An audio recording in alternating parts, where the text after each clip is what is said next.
Um, um, medyo hindi ko nagigits. Kung ikaw, kung ikaw, tinuturing mo na isa kang tunay na kaibigan ni Fumiya, Opo.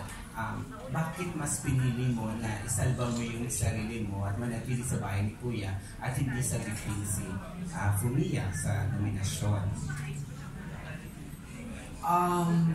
Doon po to sa desisyon po namin.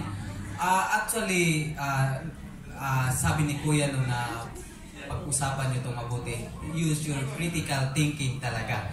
Kasi isa tong big decision para sa inyong dalawa. Kaya pinag-isipan namin, medyo gusto, may decision kami isa't isa. Tapos nung nagdesisyon na siya, sabi niya, meron siyang bagong pangarap na ang pangarap na yun ay ang suportaan ako. Kaya nung ko doon, tumagos talaga yun sa puso ko kasi first time ko talagang marinig yung sa isang kaibigan na mag-give way siya para sa akin. Ang gusto ko man sana na pag-usapan namin yung ng mabuti kasi gusto ko rin namang mag-give way din kung talagang ipupush niya yung sa kanyang kung ayaw kong maging nominado, gano'n.